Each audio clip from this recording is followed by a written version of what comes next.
누가복음 15장 1절과 2절 그리고 11절 12절을 보시겠습니다. 누가복음 15장 1절과 2절 그다음에 11절과 12절을 이렇게 보시겠습니다. 우리 짧으니까 합독하시겠습니다. 시작.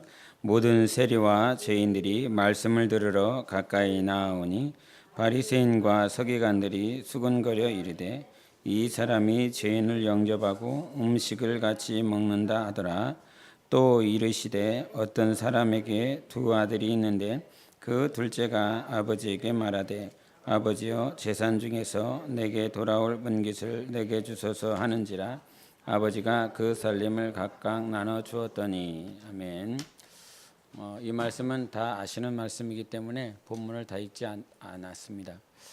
그래서 우리가 이 탕자라고 하는 이 말씀을 다시 한번 듣고 또 깨닫는 시간이 되기를 바라서 이번 주와 다음 주 이렇게 두 번에 통해서 오늘 누가복음 15장에 있는 말씀을 나누도록 하려 합니다.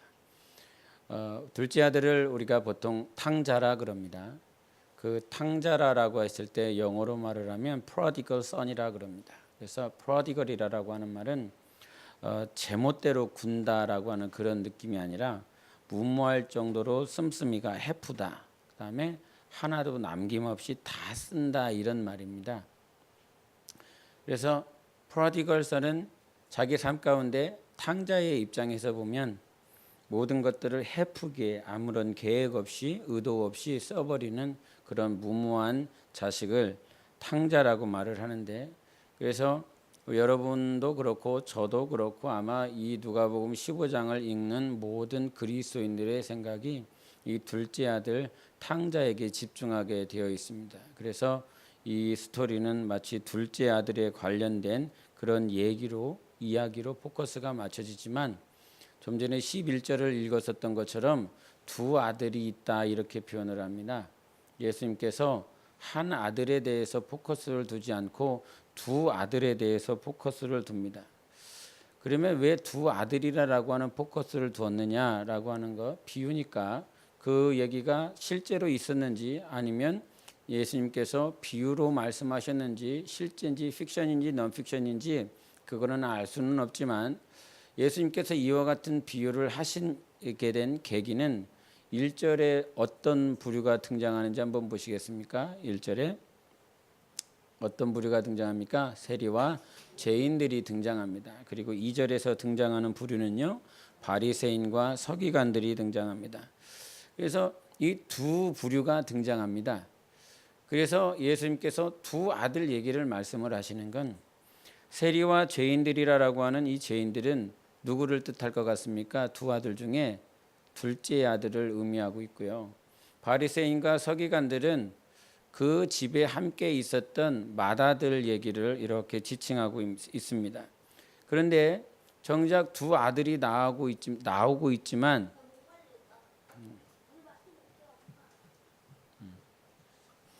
두 아들이 등장하고 있지만 포커스는 어디에가 맞춰 있냐면 우리가 보통 알고 있는 둘째 아들 탕자에게 맞춰져 있지 않습니다. 맏아들에게 맞춰져 있습니다. 바리새인들과 서기관들이 왜 죄인들과 함께 식사를 나누십니까? 그러면서 3절에 그들에게 말씀을 하십니다. 그들에게. 그들이라고 하는 건 그 당시에 세리와 죄인들도 주변에 있었지만 그들이 그런 말을 하니까 예수님께서 이런 비유를 들어서 그들에게 말을 합니다. 그들은 바리새인들과 서기관들을 얘기하는 것입니다. 그래서 보통 이 본문은 우리가 알기로 아버지께서 이 둘째 아들을 지극히 사랑하셔서 이 둘째 아들이 돌아오는 데 있어서 아무런 자기의 어떤 것들을 내세우지 않고 그분을 둘째 아들을 이렇게 온전히 받아주는 그 모습으로 아버지의 은혜와 사랑을 우리가 그렇게 깨닫습니다. 그런데 좀 전에도 말씀을 드렸던 것처럼 이 예수님께서 비유를 들어 말씀하시는 상대는 세리와 죄인들이 아니라 바리새인들과 서기관들이었습니다. 청중이 정말 이 얘기를 들어야 될 자들은 바리새인들과 서기관들이에요. 그렇다라고 한다면 이 말씀을, 이 비유를 듣고 있는 바리새인들과 서기관들은 이 말씀을 들으면서 은혜가 됩니다. 아버지 하나님은 정말 사랑이시군요. 정말 그 어떤 것으로도 갚을 수 없는 큰 은혜를 베풀어 주셨습니다 라고 하는 은혜의 눈물을 뚝뚝뚝 흘리는 자들이 아니라 지금 누구한테 하는 겁니까? 니네들 들어, 니네들 똑바로 들어, 그러면서 말씀을 하실 때 이 말씀을 들으며 경악하고 분노하고 예수를 막 대적하여 죽이고 싶은 마음이 막 불쑥불쑥 올라오게 하는 말씀이거든요. 그래서 이 말씀에 대해서 정작 예수님이 하시고자 하시는 목적지는 둘째 아들인 탕자에게 있지 않고 첫째 아들에게 있습니다. 마다들에게. 그래서 이 마다들은 아버지 집에서, 즉 공동체 안에서 아니면 어떤 삶 가운데에서 이 표현이 적절할 수 있을지 모르겠지만 종교적인 삶, 어떤 하나님의 말씀에, 아버지의 말씀에 순응하고 복종하고 하는 그 삶을 살아가는 그들에게 아버지가 하고 싶은 말씀이 있는 것입니다. 지금 하나님이 죄인들, 그렇게 창녀들, 연약한 자들을 향해서 하고 싶은 말이 아니라 누구에게 하고 싶냐면 지금 잘하고 있다라고 생각하는 마다들에게, 나는 아버지의 말씀을 잘 지키고 있습니다. 도덕적으로, 윤리적으로도, 또 종교적인 표현이 약간 부적절할 수 있겠지만 종교적으로도 이렇게 잘 순응하고 순탄하게 살아가는 것 같은 기독교인이 아닌 비기독교인, 기독교인이지만 비기독교인, 그런 자들에게 아버지가 지금 말씀하고 있는 것입니다. 그런데 이 첫째 아들 맏아들의 특징은 그렇게 자기 삶이 거룩한 것 같고 의로운 것 같지만 그 의로움 때문에, 그 거룩함, 자기가 생각하는 그 거룩함과 의로움 때문에 주변에 있는 많은 이들을 멸망으로 인도하고 있는 그 모습들을 하나님께서 이렇게 드러내 주십니다. 이런 기반 하에서 둘째 아들이 이제 아버지께 아버지 재산 중에 내게 돌아올 분깃이 있으니까 그 분깃을 내게 달라고 12절에 말씀을 하십니다. 당시 그 중동에서 가부장적인 사회에서 유산이라고 하는 건 지금도 마찬가지지만 부모가 소천하시면, 돌아가시고 나면 돌아갈 만한 때에 이렇게 유산에 대한 문제들을 거론하지, 그것이 아버지가 정정하시고 이렇게 건강하신데 아버지 나에게 유산 달라고, 그러한 것들은 윤리적으로 도덕적으로 맞지 않죠. 그런데 지금도 그러한데 그 당시 2000년 전의 모습은요 더 심했을 것이라 이 말이죠. 그래서 유산을 달라라고 하는 그 말에 성경은 뭐라고 말을 하냐면 그 살림을 각각 나눠 주었다, 이런 표현을 합니다. 그 살림을 나눠줬다. 살림을 나눠줬다라고 하는 말씀은 비오스라고 그럽니다. 비오스. 근데 이 비오스라고 하는 헬라어는 어디서 오냐면 생명에서 오는 말입니다. 그래서 이 말씀을 환원해서 바꿔서 말을 하면 생명을 나눠줬다, 이 말입니다. 우리가 둘째 아들의 모습에서 잘 알 수 있겠지만 그가 아버지께 같이 있는 이유는 아버지께 받을 것이 있기 때문에 있습니다. 아버지께 물려받을 것이 있기 때문에 잘하고 있고, 아버지께 유산이 나에게 떨어질 것이 있기 때문에 아버지한테 최대한 공손하게, 최대한 존중하는 모양들로 그렇게 살아가고 있지만, 그 둘째 아들의 진짜 본심은 아버지를 떠나고자 하는 것입니다. 유산이 있다라고 할지라도 아버지는 유산을 주시는 분이시고 나에게 재물을 허락하시는 수단에 불과하지 아버지가 아버지로서 보이지 않습니다. 결국은 아버지께서 줄 수 있는 것이 있기 때문에 붙어 있는 삶을 살아가고 있습니다. 만약에 아버지가 가난한 아빠였다라고 한다면 그는 아버지 옆에 붙어 있을 이유가 전혀 없습니다. 아버지를 그와 같이 보고 있고 결국에는 유산을 물려받고 그 물려받은 그 아들은 아버지를 떠나죠. 유산을 물려받으면 아버지께 받을 것이 있으면 이제 아버지를 떠나버리는 그런 둘째 아들의 모습이 우리들의 모습입니다. 다른 탕자의 모습이 아니라 우리들의 모습. 우리가 과연 하나님 아버지를 아버지로 보고 있는가? 아니면 하나님 아버지를 내 삶의 필요를 충족시켜 주시는 단지 신으로 그렇게 바라보고 있는가? 그래서 내 삶에 필요한 것이 없으면 하나님 앞에 나오지 않아요. 내 삶에 필요한 욕구와 필요한 어떤 생활의 삶 가운데 필요한 것들이 있으면 주님 앞에 나오지만 그러지 않으면 하나님께 나아가지 않아요. 우리 신앙은 하나님을 하나님으로 볼 수 있는 신앙이어야 됩니다. 하나님께서 주실 수 있는 것들이 참 많이 있죠. 하나님께서 여러분에게 주신 것들 한번 세어보시기를 바랍니다. 찬송가에처럼 받은 복을 세어보아라. 뭐가 있습니까? 제 가장 큰 복은 하나님 만난 것이 가장 큰 복이고요. 또 가장 큰 복은 내가 예수 그리스도 안에서 그분 때문에 살아갈 수 있다라고 하는 것이 큰 복이고요. 내 자손들도 지금도 변변치 않은 신앙인 것 같지만 그래도 예수 이름 때문에 예수 이름을 위해서 살고자 하는 마음들이 뭐 100%는 아니어도 0.001%는 그래도 있어서 그것이 더 감사하고요. 어떤 것이 하나님을 하나님으로서 보게 하는 것입니까? 하나님께서 여러분에게 주실 그 유산이 아니라 그 살림이 아니라 분깃이 아니라 아버지를 아버지로 대할 수 있는 영혼의 마음이 있으시기를 바랍니다. 그런 마음들이 하나님을 하나님으로 제대로 볼 수 있는 것이에요. 그러나 그 둘째 아들은 아버지와의 관계를 끊어버렸습니다. 아들은 그냥 재산 받고 떠나버리면 끝나요. 별 문제가 되지 않아요. 우리가 세상에서나 아니면 어떤 삶 가운데서도 보면 떠나는 사람은 안 아파요. 그런데 떠나 보내는 사람은 아파요. 그래서 중국에서도 선교팀이 왔는데 많은 녀석들이 왔다가 갔는데 빈자리가 참 이렇게 깊게 느껴지더라고요. 그래서 아버지 마음이 어땠을까 한번 생각해 보자는 거죠. 아버지는 자신의 삶을 다해서 둘째 아들 뿐이겠습니까? 맏아들에게도 동일하게 당신이 가지고 있는 모든 유산이 아니라 유산은 당연히 가는 거고 자기가 죽으면 아들들이 당연히 가져가겠지요. 그렇게 하는 것이 그 당시에 유대인의 법이었으니까요.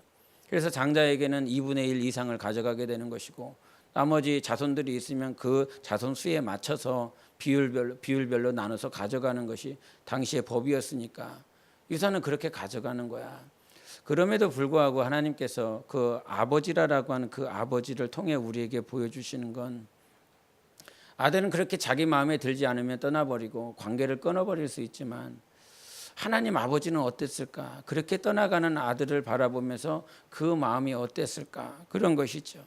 그래서 표현이 그런 거예요. 살림을 나눠줬다 이렇게 한국어 표현을 하지만 생명을 나눠줬다 그러는 거예요. 자기 목숨을 나눠줬다. 그럴 만큼 그냥 떠나보내는 것이 그냥 가는구나 이게 아니라 이 생명이 끊어질 것 같고 목숨이 끊어질 것 같은 그 아픔, 그 고통이 아버지에게 있는 것입니다. 그 고통을 이렇게 나눠주면서 자기가 원하는 삶으로 이렇게 보내주세요.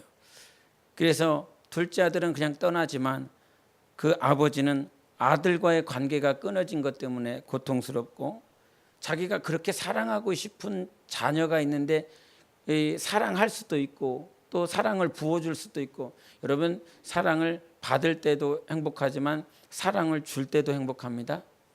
그렇죠? 사랑을 못 주고 있어서 지금 얼굴이 막 이렇게 부항이 뜬 것처럼 그렇잖아요. 예?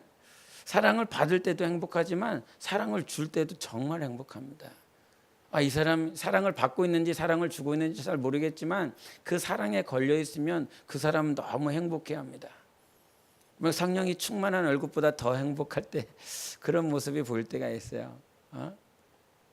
근데 아버지는 그렇게 사랑하는 아들을 떠나보냈을 때 사랑의 관계가 끊어졌어요. 막 사랑하는 사람이 있었잖아요, 과거에.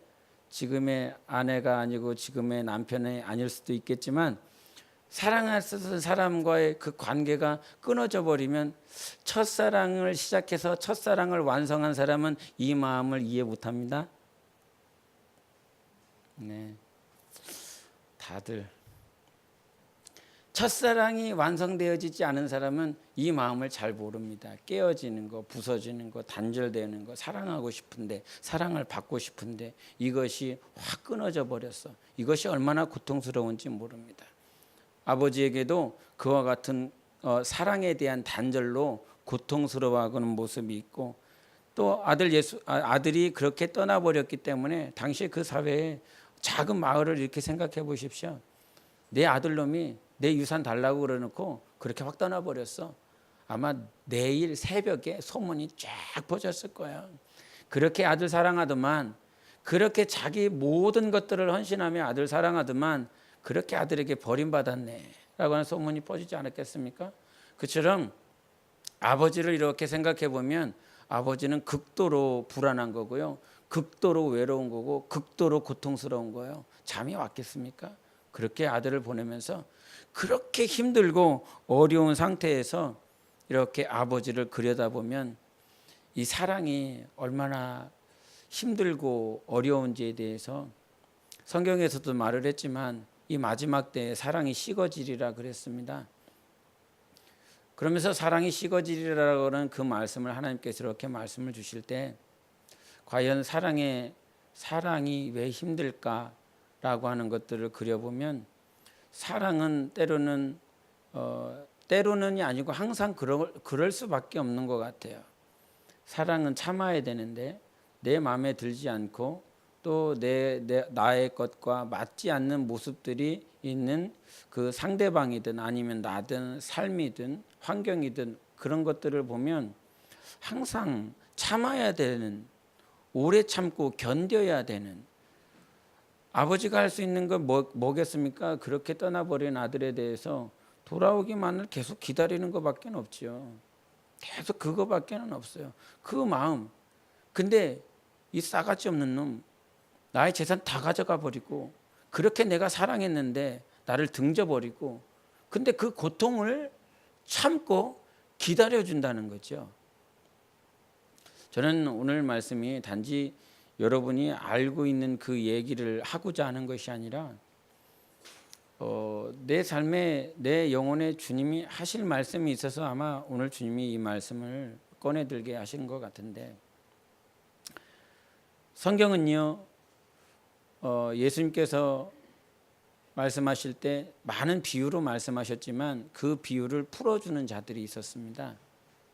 그리고 그냥 그 비유만 말해주고 끝나버린 자들이 있었어요. 비유가 비유로서 끝난 자들이 있고 이 비유를 왜 하셨는지 가르쳐 주시는 제자들도 있었습니다. 그래서 제자들이 되시기를 바랍니다. 주님이 이 자리에 오늘 찬양했던 것처럼 성령이 오셔서 그 안에 계신 하나님의 영이 풀어주셔야 되죠. 아무리 목사가 이래 저래라고 말을 한다라고 할지라도 그냥 이야기야, 한낱 비유로 끝나버린다면 하나님께서 여러분에게 어떠하신 말씀하고 있는지 전혀 모르겠죠. 그래서 그런 마음이 들어요. 한 이야기로 듣지 말고 지금 하나님께서 내게 뭐라고 말씀하시는지 들을 수 있는 귀가 있으시기를 바랍니다.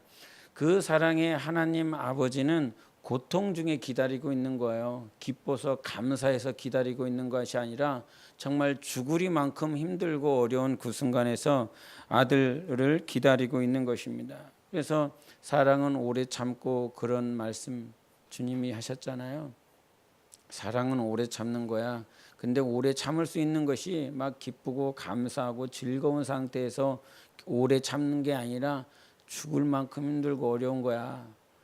굉장히 괴로운 거야. 그 상황 가운데서 내가 저를 사랑하기 때문에 참을 수 있겠냐? 그 오래 참음을 유지할 수 있겠느냐?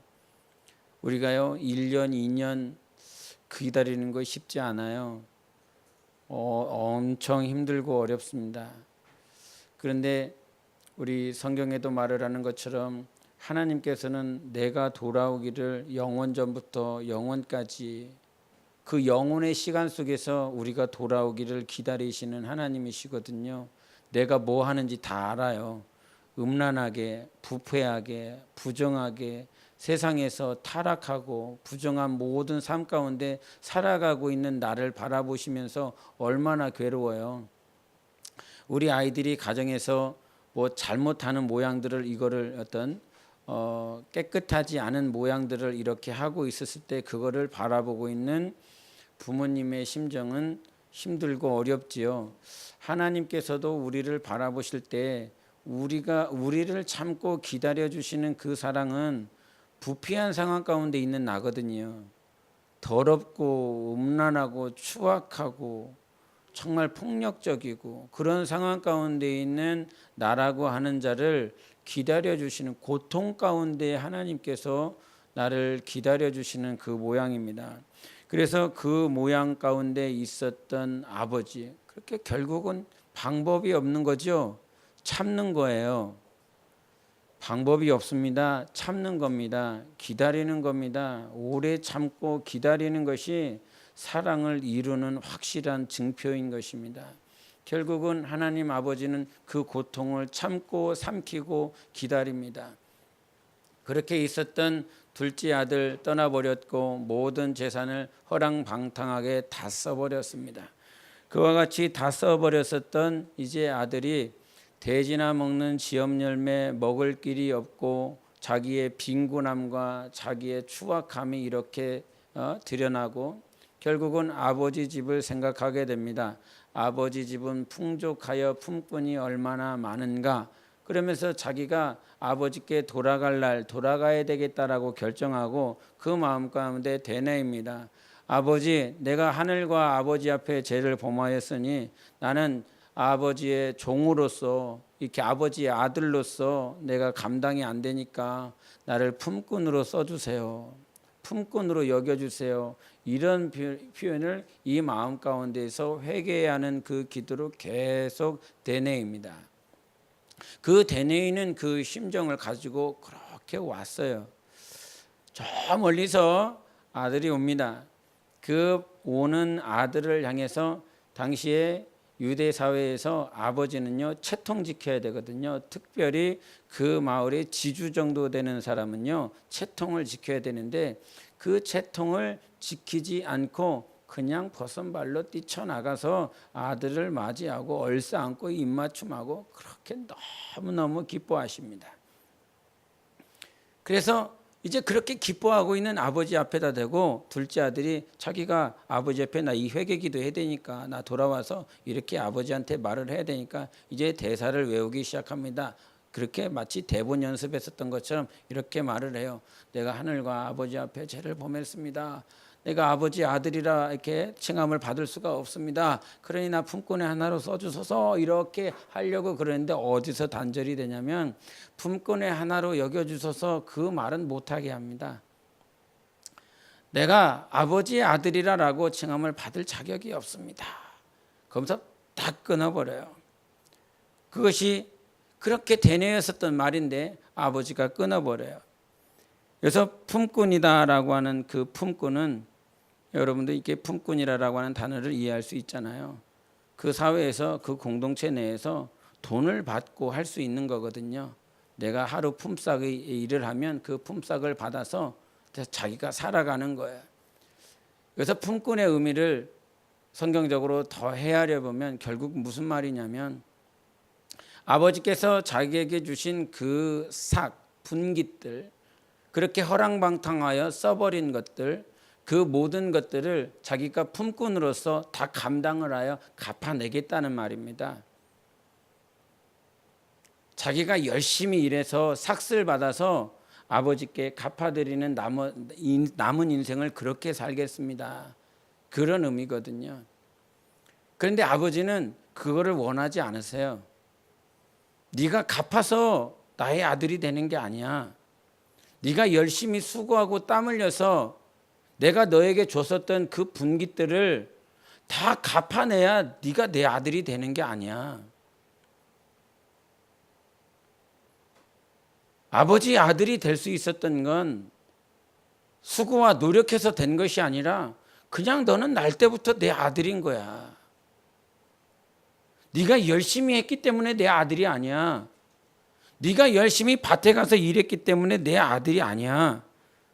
그래서 빚 갚으려고는 그 생각하지 마. 여러분이 직분을 감당하며 아니면 주님의 일들을 하며 하나님께서 내게 주신 그 은혜를 갚으리라 이런 고백을 하지만 또 그런 고백이 틀리다라고 말할 수는 없겠지만 아버지의 은혜는 어떤 것으로도 갚을 수 있는 것이 아닙니다. 하나님의 은혜는 내가 이 세상의 모든 만물을 하나님께 드려도 하나님께 이 만물은 그냥 먼지에 불과한 거 아닙니까? 창세기 1장 2절에 말한 것처럼 공허하다, 혼돈하다 그 상태 하나님께서 다 만드신 거거든요. 단지 하나님께서 만드신 것 가운데 내가 일부 하나님이 주신 것들을 내가 하나님 사랑합니다 믿음으로 고백하며 감사를 드리고 또 내 삶을 드리기도 하고 내 육체를 드리기도 하죠. 그러나 그것들을 통해서 하나님 아버지의 은혜를 갚는 게 아니에요. 갚을 수가 없어요. 그 마음, 그 나를 사랑하시는 그 마음, 여전히 제가 저희 부모님의 마음, 나를 사랑하는 그 마음 헤아릴 수 없습니다. 제가 아이들을 향하여 때로는 툭툭거리고 막 우악스럽게 표현을 하는 그런 표현이 있지만 그 마음을 또 저희 아이들이 이해를 못하겠죠. 단지 하나님의 그 마음은 성령으로만 이해가 가능합니다. 아, 내 아버지의 마음, 내 아버지의 마음은 나를 향해서 이렇구나라고 성령으로만 이해가 돼요. 그 어떤 것으로도 이해가 되지 않아요. 그러니까 막 갑자기 아버지의 마음이 느껴지고 내 안에서 뜨거움이 있고 아버지가 나를 이토록 사랑하는구나 그러면 여러분 세상 살면서 사람들이 있는데 울지 않잖아요. 대성통곡하지 않잖아요. 내 사람이 아는 사람들이 주변 사람들이 옆에 있는데 어떻게 대성통곡에 창피해 갖고 근데 이 안에 계신 영이 터트려 버리잖아요. 어떻게 감당이 안 돼요? 이게 조절이 안 돼요. 조절이 안 되는 게 그때는 복입니다. 조절이 안 되는 그 상황이 진짜 기쁜 거죠. 그래서 생수의 강이라 그러는 거예요. 차고 넘쳐 나온다는 것 말이에요. 그래서 성령이 오시면 내 안에 생수의 강으로 채워주시는 하나님이시잖아요. 그렇게 우리 하나님께서 우리 삶 가운데 만나주시고 채워주시는 그런 삶이 있어요. 그런데 아버지는 그러한 것들을 참고 참으시면서 우리에게 모든 것들을 부어주셨습니다. 은혜 갚으려고 하지 말고 은혜를 더 받으려고 하십시오. 하나님 아버지는 오늘도 더 주려고 하시는 분이시지 우리에게 무엇인가 받으려고 하시는 분이 아닙니다. 우리가 그러잖아요. 전단지도 이렇게 한 장을 딱 주려고 하는데 어떨 때 고마워요. 안 받는 게 고마운 게 아니라 받는 게 고맙지요. 하나님 앞에 하나님이 나에게 주시려고 하실 때 나에게 필요한 것들을 하나님이 먼저 하시고 주려고 하실 때 하나님 나 이거 별로 필요 없는데요. 그렇게 하지 마시고요. 하나님의 은혜를 더 받으려고 그러세요. 더 받아야 사는 거예요. 더 받아야 아버지를 기쁘시게 하는 거예요. 아버지의 사랑을 더 받고 아버지의 은혜를 더 받는 것이 아버지를 기쁘게 해드리는 것입니다. 그 어떤 것도 갚으려고 하지 마세요. 갚을 수도 없잖아요. 그래서 우리가 그와 같이 돌아왔었던 첫째 아들, 둘째 아들은 그렇게 집 안으로 들어갑니다. 세리와 죄인들은 집 안으로 들어가요. 집 안으로 들어갔다라고 하는 말은 무슨 말이냐면 아버지와의 관계가 회복됐다는 말이에요. 아버지와의 관계가 회복되지 않은 상태는 집을 떠나는 거죠. 그러나 아버지는 우리가 정말로 집으로 돌아오기를 원하십니다. 이 말은 집이라고 하는 그 말은 공관복음에서도 말씀하시고 이사야에서도 말씀하신 것처럼 내 집은 만민이 기도하는 집이다. 이 말은 모든 만민이 내 집에 돌아와서 내 집에 들어와서 돌아와서 기도하고 아버지와의 관계를 세우는 것이 집이라는 거거든요. 그래서 집이 없는 자들은 관계를 세울 수가 없어요. 생각을 해보세요. 한 가정도 집이 없으면요 다 흩어지게 되어 있습니다. 관계가 세워지지 않아요. 그래서 둘째 아들이 그렇게 허랑방탕하게 나갔지만 돌아왔다라고 하는 건 이제 아버지와의 관계가 회복되었다라고 하는 말인 것입니다. 그런데 이와 같이 아버지가 너무 기뻐서 이게 둘째가 돌아와서 잔치를 벌이고 송아지를 잡아요. 살찐 송아지. 제일 맛있는 게 송아지였고 가장 진귀한 게 송아지였어요. 많은 고기들 가운데 최고의 고기가 송아지였다는 겁니다. 그 송아지 잡고 이웃 주민들과 다 잔치하고 있었을 때 아들이 밭에서 돌아오지요. 밭에서 돌아왔더니 잔치 벌어지는 그 소리가 들려서 집 밖에서 종들을 부릅니다. 종들을 불려서 이게 무슨 일이냐 그랬더니 둘째 아들 돌아왔다고 아버지가 참으로 기뻐하셔서 즐거워하셔서 주민들 다 불러놓고 지금 잔치하고 계십니다. 그래서 이 아들이 왔다라고 하는 소식을 알고 있었던 아버지가 이게 그 잔치의 주인공이 자리를 떠나면 안 되거든요. 주인이 호스트가 떠나면 안 되는데 그 자리를 박차고 일어납니다. 왜? 첫째 아들 때문에. 잔치를 벌이는 이유가 둘째 아들 때문인데 그 둘째 아들로 인해서 기뻐하고 감사하고 막 너무 기뻤었던 아버지가 이제 첫째 아들 때문에 그 자리를 일어납니다. 그 잔치 자리를 일어나서 문 밖으로 집 밖으로 나갑니다. 집 밖으로 나가서 왜 그러느냐 그랬더니 첫째 아들은 아버지 29절에 그래요. 한국어 성경에는 없는데 15장 29절에는 아버지한테 처음으로 하는 말이 뭐냐면 보세요 이럽니다. 이두 그럽니다. 헬라어로. 이두 보세요. 아버지 봐요. 무슨 말이냐면 보라는 거예요. 이 상황을 자기는 이해할 수 없다는 거죠. 아버지가 이와 같이 하고 있는 모습을 나는 정말로 이해가 안 돼요. 아버지의 부당함을 한번 보시라고요. 그러면서 자기 상황 얘기하는 겁니다. 내가 아버지께 불순종했었던 적이 있습니까? 내가 정말 아버지의 뜻대로 순종하지 않았습니까? 그런 나에게는 아무런 것도 주지 않더니 그렇게 허랑방탕하게 써버렸었던 둘째가 돌아와서 이렇게 잔치하고 계십니까? 그러면서 아버지의 부당함을 말을 합니다. 그리고 이 잔치는 자기만을 위해서 준비되어져야지 그렇게 허랑방탕하게 써버린 내 동생을 위해서는 이런 잔치가 부당한 것입니다. 부적격합니다. 잔치의 주인공은 잔치를 위해서 벌여야 된다라고 그런다면 나를 위해서 해야 하셔야지요. 내가 얼마나 그렇게 힘들고 어려웠는데 왜 나를 위해서는 잔치하시지 않습니까? 이런 말을 합니다. 아버지의 기쁨은 다 사라지고요. 아버지의 기쁨은 없어졌습니다. 아버지는 어땠을까요? 당연히 들어올 줄 알았어요. 당연히 당신이 기뻐하시는 것처럼 이 첫째 아들도 기뻐할 줄 알았어요. 오늘 낮에도 잠깐 얘기했지만 즐거워하는 자들과 즐거워하고 우는 자들과 울 수 있는 자가 첫째 아들이 될 수 있습니다. 진정한 첫째 아들 맏아들이 될 수 있지요. 그런데 이 맏아들은 그렇게 하지 않아요. 완고합니다. 고집스럽습니다. 문 밖에 있습니다. 집 밖에 있지요. 좀 전에도 집이라고 하는 그 집은 아버지와의 관계를 말을 하는 거예요. 여전히 첫째 아들도 마찬가지로 자기가 순응하고 순종하는 모든 그 삶을 살아가는 이유는 아버지가 언젠가 나에게 재산 물려줄 날 그날 때문에 지금 순종하고 있어요. 종교적으로 살아가는 이유, 도덕적으로 윤리적으로 살아가는 그 이유, 내가 벌받지 않고 내가 저주받지 않고 언젠간 아버지가 나를 신원해 주실 거야.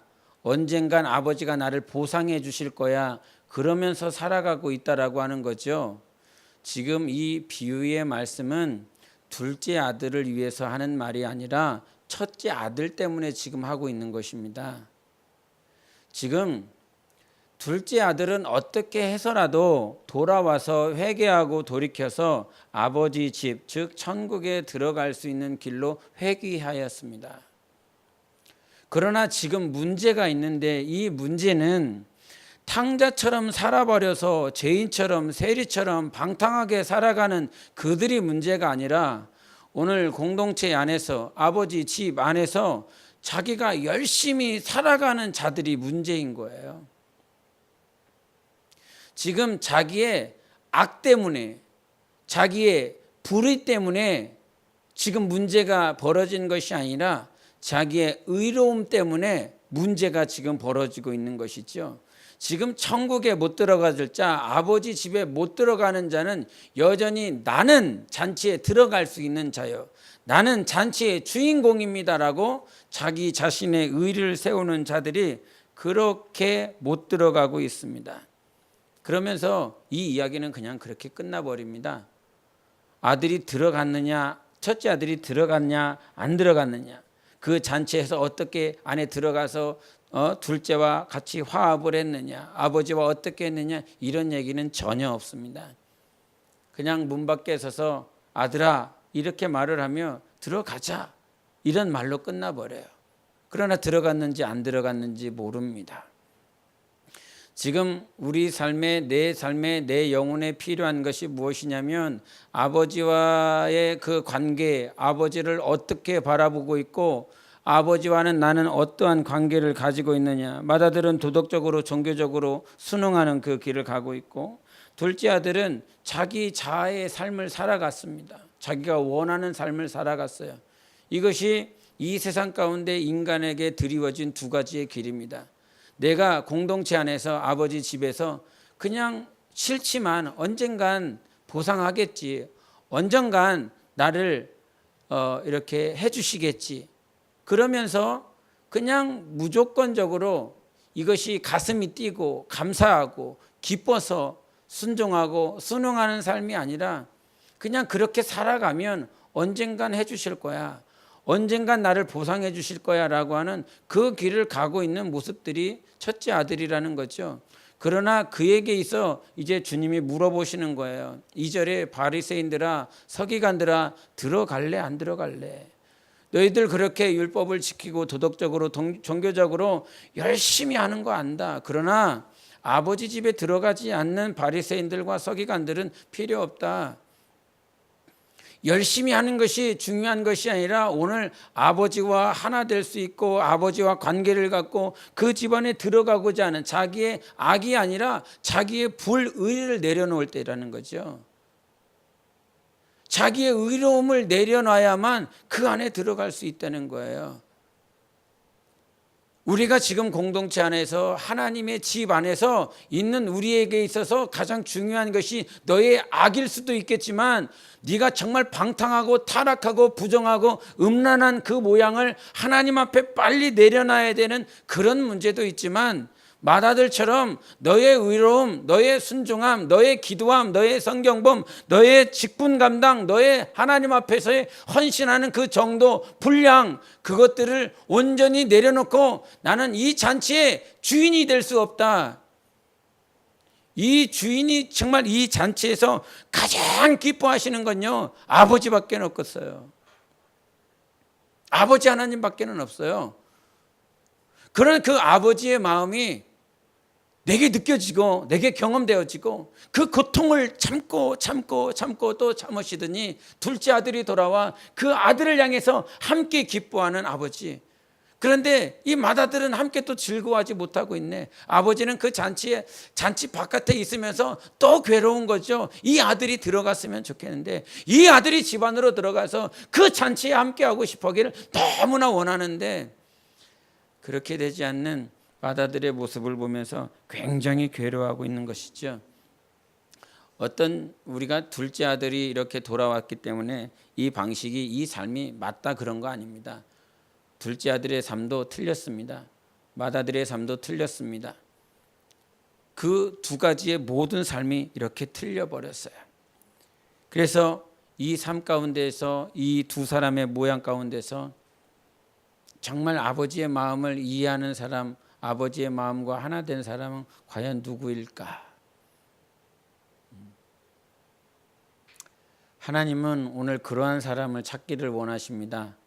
아버지의 마음과 하나 된 사람, 아버지의 마음이 어떠한지 영으로 깨닫는 사람. 하나님은 오늘 여러분에게, 나에게 어떠한 마음 품고 계실까요? 제가 지난 주간 살면서 밤늦게 어떤 목사님의 간증을 이렇게 막 비몽사몽간에 너무 피곤해서 이제 그냥 자기는 뭐해서 한 간증을 이렇게 들으면서 이렇게 잠들었습니다. 그 잠드는데 목사님이 간증하시더라고요. 자기 아들이 17살인데 그 17살 때 선교사 훈련을 받기 위해서 해외에 나갔답니다. 그 해외에 나갔는데 그래도 목사 밑에서 훈련을 받았기 때문에 선교하는 거 열심히 하고 잘 하고 있으리라 그렇게 생각은 하고 있었는데 그 현지에서 그 아들을 예비 선교사를 훈련하고 있는 선교사님이 국내로 들어오셔서 아들이 잘 지내고 있나 싶어서 물어봤습니다. 내 아들이 잘하고 있습니까? 그랬더니 네, 그래도 잘하고 있습니다. 이런 표현을 단 한마디를 딱 들었는데 마음이 좀 미묘하더래요. 그래도 잘하고 있습니다. 저게 무슨 말일까? 그래도 잘하고 있다라고 하는 말이에요. 그래서 더 자세하게 물어봤더니 이 아들 녀석이 너무 이렇게 세밀한 거예요. 일 하나를 처음부터 끝까지 막 온전히 잘 끝내야만 마음에 여유가 있고 만족을 하는 그런 아들이라 뭐 하나만 실수를 하면 굉장히 괴로워서 밤잠을 설칠 정도로 그렇게 괴로워하는, 아버지가 목사님인데 이 아버님 얼굴을 봐서라도 이 선교사 훈련을 잘 받아야 될 텐데 그러면서 힘을 다해야 하는데 실수나 어떤 오점이 이렇게 보여지면 그것 때문에 힘들어하는 모습이라는 겁니다. 그래서 이 아들이 너무 이렇게 생각이 나서 비행기 표를 그냥 그날 밤에 딱 티켓을 예매를 해서 그날 밤에 그냥 날아갔대요. 날아가서 그 아들을 만나서 이제 에어포트 공항에서 만나서 카페에서 아들을 앉혀놓고 이런저런 얘기를 하다가 이제 당신의 진짜 본심을 얘기를 했는데 그 본심이 뭐였냐면, 아들아, 나는 네가 이 선교사 훈련을 받으면서 정말 눈물을 펑펑 흘리며 정말 무릎을 꿇고 진심으로 모든 네 삶을, 네 시간을 다 바쳐서 그렇게 선교를 했는데, 선교사의 삶을 살았는데 아무런 열매가 없어. 아무런 작품도 없어. 그래도 너는 내 아들이다. 당연히 네가 선교사의 삶을 살아서 아름다운 작품을 남기고 열매를 맺어도 당연히 내 아들이지. 그러나 네가 그렇게 힘을 다해서 하나님 앞에 정직하고 진실하게 살아가는 과정 가운데서도 아무런 열매가 없고 아무런 하나님 앞에 내세울 것이 없고 드러낼 것이 없고 하나님 영광 받으셔서 할 만한 것이 없어도 너는 여전히 내 아들이다. 그 얘기, 간증을 듣는데 다른 얘기는 다 안 들리다가 이제 거의 이제 막 제가 막 비몽사몽간에 그 간증만 이렇게 들리는 거예요. 그 귀에. 비몽사몽입니다. 막 이렇게 되는 상태인데 그 간증을 듣는데 비몽사몽간에 눈물이 나요. 너무나 피곤하고 너무나 이렇게 이제 이제 늦게 잠들었는데 그 간증을 듣는데 막 눈물이 펑펑 나더라고요.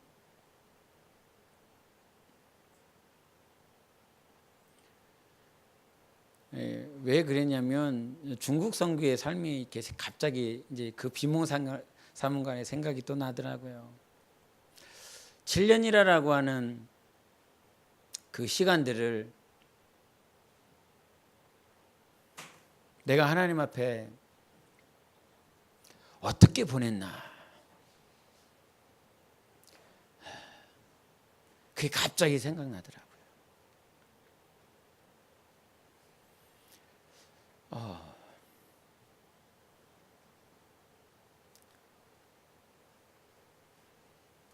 그 말씀 때문에 네가 잘했어도 내 아들이고 네가 못했어도 너는 내 아들이라는 거죠. 그러면서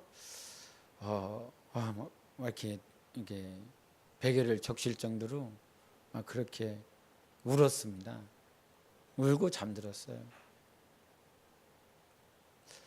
과연 나는 하나님의 마음을 얼마만큼 헤아리며 살아가고 있을까? 그런 생각을 해봅니다. 하나님의 마음은 한량 없습니다. 변하지 않습니다. 끝까지 우리를 사랑하시는 것입니다. 내가 무엇을 했느냐 안 했느냐의 문제가 아니라 오늘 나의 삶 가운데 맏아들처럼 내가 이거 할게요 저거 할게요가 중요한 것이 아니라 아버지의 마음이 이렇다라고 하는 그 사실을 여러분이 철든 맏아들이 되어서 이해하고 아버지의 마음과 같이 성장하고 성숙하기를 원하시는 것입니다.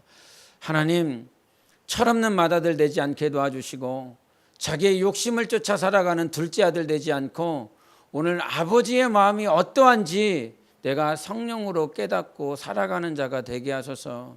보여지는 것 때문에 아니면 내 삶 가운데 문제들로 인해서 때로는 저주스럽고 아니면 때로는 내가 이렇게 잘하고 있어 이게 아니라 하나님은 변치 않고 너는 내 아들이야. 네가 잘해도 못해도 내 아들이야. 실수를 해도 실수를 하지 않아도 너는 내 아들이야. 이것이 우리 하나님 아버지십니다. 그 아버지가 오늘도 변치 않고 우리를 사랑하십니다. 그 사랑이요 여러분 삶 가운데 도전이 되고 그 사랑이 여러분 안에 온전히 심겨지시기를 예수 이름으로 축원합니다. 흔들리지 마십시오. 맏아들의 삶이 되기도 하고 때로는 둘째 아들 탕자와 같은 삶이 나에게 드리워진다 할지라도 아버지는 변하지 않는다. 우리 아버지는 끝까지 사랑하신다. 이 사실이 여러분에게 흔들리지 않는 말씀이고 믿음이 되시기를 예수 이름으로 축원합니다. 우리 함께 이 시간 기도하실 때 하나님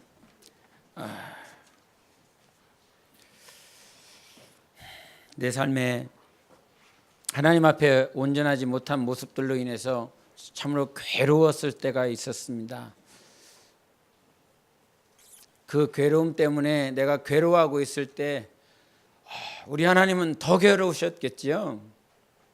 내 마음은 그게 아닌데 하나님 아버지의 마음은 그게 아닌데 너는 그 괴로움으로 왜 괴로워하고 있느냐. 이 시간 기도하시며 하나님 정말 하나님의 마음을 잘 알고 살아가기를 원합니다. 집 밖에 있는 맏아들이 되지 않게 하시고 집 밖에 있는 둘째 아들 되지 않고 오늘도 아버지의 마음과 하나 되어서 그 집 안에 들어가 아버지로 아버지의 마음과 하나 되어 우리의 영혼이 헤아리고 성장하고 그렇게 주님 닮는 나의 영혼이 될 수 있도록 우리 함께 예수의 외치고 기도하시겠습니다.